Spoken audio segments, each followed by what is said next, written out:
श्री स्वामी समर्थ. बघा 25 जुलैला आलेली आहे आषाढी एकादशी आणि ही आषाढी एकादशी हा दिवस अत्यंत पवित्र महत्वाचा दिवस आहे. या दिवशी तुम्ही जी काही सेवा करताल त्याचा आपल्याला भरभरून आशीर्वाद प्राप्त होत असतो आणि भगवान हरी विष्णू आपल्यावर खूप कृपा आशीर्वाद प्राप्त करतात. तर या दिवशी आपल्याला कुठली सेवा करायची हे आजच्या व्हिडिओमध्ये आपण बघणार आहोत. तो व्हिडिओ शेवटपर्यंत नक्की बघा. बघा आपल्याला आषाढी एकादशी निमित्त आपल्याला एक उच्च कोटीची सेवा करायची आहे. ही सेवा केल्याने आपले पितृ देखील पितरांना सुद्धा आपल्या मुक्ती मिळेल आणि आपल्या घरामध्ये ज्या काही अडी-अडचणी असतील, जे काही आपले संकट असतील ते सुद्धा निघून जातील. तर ही आपल्याला आषाढी एकादशीच्या दिवशी सेवा करायची आहे. तर ही सेवा कोणची? तर बघा या दिवशी आपल्याला ग्रंथ पठण करायचं आहे आणि हे ग्रंथ अगदी दिव्य ग्रंथ आहे. ह्या ग्रंथाचं पठण आपण आपल्या जर घरात केलं तर नक्कीच आपल्या घरामधल्या अडी-अडचणी तर निघूनच जातात आणि आपल्या नकारात्मक ऊर्जा सुद्धा आपल्या घरामध्ये निघून जाते.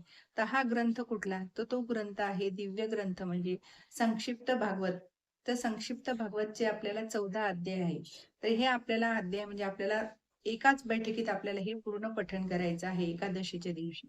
तर हे एका दिवशीच्या दिवशी आपल्याला पठण केल्याने आपल्याला भगवान हरिविष्णूंचं कृपाछत्र मिळतं आणि आपल्या घरावर सुरक्षा कवच तयार होतं. तर हे पठण कोणीही करू शकते. याला वयाची अट नाहीये आणि वेळेचं बंधन नाही. पण सहज जर तुम्ही सकाळी बसून पटकन हे पठण केलं, तर नक्कीच आपलं लवकर कुठल्याही कामाच्या आत आपलं होऊन जातं. आपल्याला आळस, कंटाळा येण्याच्या आत आपलं हे पारायण पूर्ण होतं आणि हे 14 अध्याय आहेत. आता ज्यांना शक्य नाही, लहान बाळ आहे, काहींना कुठलं तरी अडचण आहे घरामधली, तर तुम्ही 7-7 अध्याय करून जरी पठण केलं, तरी एका दिवसात पूर्ण होतं. तसं तुम्हाला 2 तास लागतील, पण 14 अध्याय आपल्याला एका बैठकीत बसूनच हे करायचं, हे आपल्यासाठी चांगलं आहे. तर जेव्हा आपण आता हे पठण करतो, तेव्हा आपल्याला देवाजवळ बसूनच आपल्याला पठण करायचं आहे. तर जेव्हा आपण पठणाला बसलो, तेव्हा आपल्याला धूप, दीप, अगरबत्ती ओवाळायची आहे आणि भगवान हरिविष्णूंना आपल्याला तुळशीचा हार घालायचा आहे. आपल्याकडे तुळशीचा हार नसेल तर जी काही तुम्हाला तुळस मिळेल त्याचा आपल्याला हार घालायचा आहे आणि पिवळ्या फुलांचा हार घालायचा आहे. कारण भगवान हरिविष्णूंना पिवळं कलर प्रिय आहे. त्यामुळे आपल्याला पिवळ्या फुलांचा हार घालून आपल्याला पठणला सुरुवात करायची आहे. आणि जेव्हा तुमचं पठण पूर्ण होईल, तेव्हा तुम्हाला गोडाचं खडीसाखर नैवेद्य किंवा गुळ खोबरं नैवेद्य तुम्ही हे दाखवून आरती करायची आहे आणि तो प्रसाद सगळ्यांनी घ्यायचा आहे. जेव्हा आपल्या घरामध्ये जर श्रीमद भागवत संक्षिप्त भागवत आपण पठण करतो, तेव्हा आपल्याला पितरांना सुद्धा आपल्या मुक्ती मिळत असते. आणि ही जर आपण आपल्या घरात जर नेहमी करता आपण दर एकादशीला जर आपण पठण केलं आपल्या घरात, तर आपल्या घरात कुठलीच अडचण राहत नाही.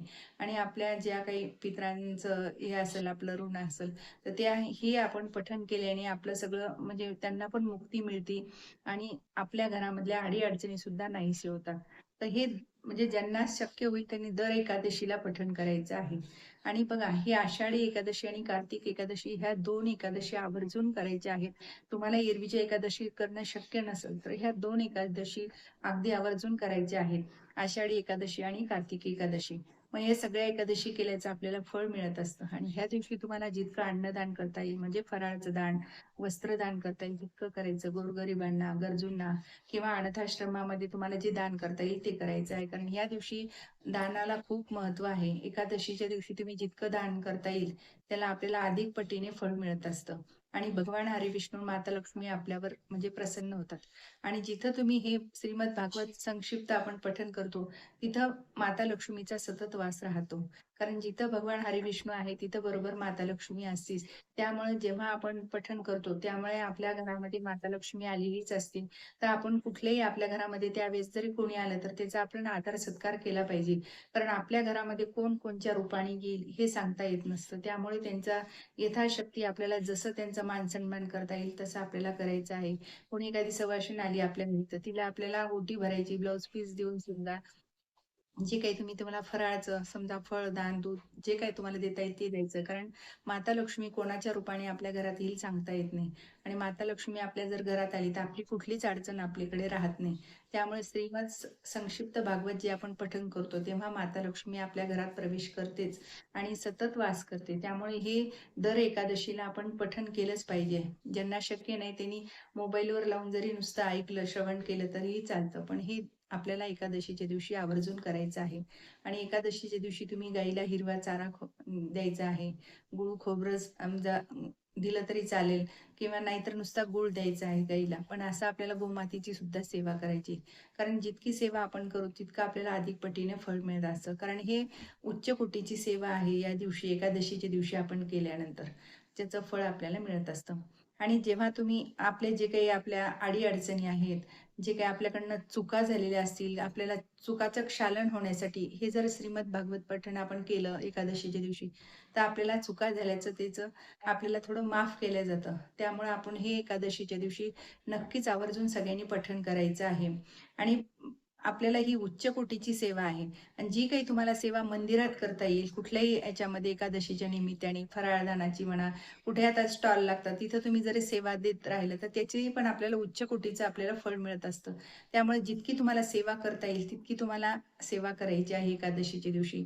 जर एकादशी महात्म्य वाचता आलं तर त्या दिवशी ते पठण करू शकता किंवा एकत्र तुम्ही भजन कीर्तन त्यामध्ये आपण नाही करू शकतो, सेवा देऊ शकतो. आणि आपल्या घरी जर ठेवलं तर खूपच चांगलं. आणि विष्णू सहस्त्रनाम पण आपल्याला त्या दिवशी पठण करायचं आहे. रात्री झोपेपर्यंत तरी आपल्याला एकदा तरी विष्णू सहस्त्रनाम पठण करायचं आहे. कारण भगवान हरिविष्णूंना ही एकादशी प्रिय आहे आणि त्यांना समर्पित आहे. त्यामुळे आपण व्यंकटेश स्तोत्र जर पठण केलं तर नक्कीच आपल्या कुठल्याच मोठ्यातली मोठी अडचण असू दे की आपली काही संकट असू दे आपलं ते नाहीसे होत असतं. म्हणून आपल्याला ह्या दिवशी व्यंकटेश स्तोत्र सुद्धा रात्री झोपेपर्यंत का होईना एकदा तरी आपल्याला म्हणायचं आहे. आणि दिवसभरात नामस्मरण आपल्याला करायचंच आहे. आपल्या गुरूंचा जप तर आणि जी नित्याची सेवा आहे ती कधीही चुकवायची नाही. कारण नित्याची सेवा ही आपल्या जर खंड पडला तर आपल्या कामामध्ये सुद्धा अडथळा यायला लागतो. त्यामुळे नित्याची सेवा आणि पितृंची सेवा आपल्याला म्हणजे केली नाही, आपला खंड पडला तर आपल्या कामात अडथळे येतात. पितृदोष सुद्धा म्हणजे आपल्याला खूप मोठं लागतं. आपल्याला असं वाटतं की अरे आपलं काम का बरं होत नाही. सगळं म्हणजे पूर्ण व्हायला लागतं आणि अगदी शेवटच्या टप्प्यात आपलं काम अडथळतं. तर त्या आपल्याला पितृदोष असतो. तर ते पितृदोष देण्यासाठी आपल्याला ही अशा सेवा करायच्या आहेत. तर त्यामुळे ही जर सेवा केली तर नक्कीच आपल्या घरामधलं जे काही पितृदोष असेल, जे कुठले आपल्याला आपल्या हातून काही चुका झालेल्या असतील, तर त्याचा दोष असेल तर तो निघून जातो. त्यासाठी आपल्याला संक्षिप्त श्रीमद भागवत कथा आपल्याला घरामध्ये आपल्याला वाचायची. जर तुम्ही केंद्रात गेला तिथं सामूहिक पठण असतं. तिथं जर तुम्ही केलं तर खूपच चांगलं. पण जर समजा शक्यच नाही तुमचं, तर तुम्ही तुमच्या घरात आपल्याला हे घरात बसूनही पठण करू शकता आणि नक्की करून बघा तुम्ही. नक्की तुमच्या घरातले संकट नाहीसे होतील. जी काही तुमची इच्छा असेल ती सुद्धा तुमची पूर्ण होईल. तर ही नक्की आपल्याला पठण घरात करायचं आहे आणि आवर्जून करा तुम्ही. एकादशीचा हा दिवस म्हणजे अगदी आपल्यासाठी म्हणजे खूप अतिशय महत्त्वाचा दिवस आहे आणि आपण जी काही इच्छा आपण बोलू तर ती नक्कीच आपली पूर्ण होणार आहे. त्यामुळं आपल्याला ही पठण केल्याशिवाय आपल्याला हे करायचं नाही. जितकं वेळात वेळ मिळेल तुम्ही आधी करा 7 अध्याय किंवा नंतर करा. पण पूर्ण दिवसभरातून आपल्याला 14 अध्यायचं पठण आहे. ते पूर्ण आपल्याला त्या दिवशीच पूर्ण करायचं आहे. तर नक्की करून बघा. श्री स्वामी समर्थ. जय जय स्वामी समर्थ. माझा जर व्हिडिओ तुम्हाला आवडल्यास लाईक, शेअर आणि सबस्क्राईब करायला विसरू नका.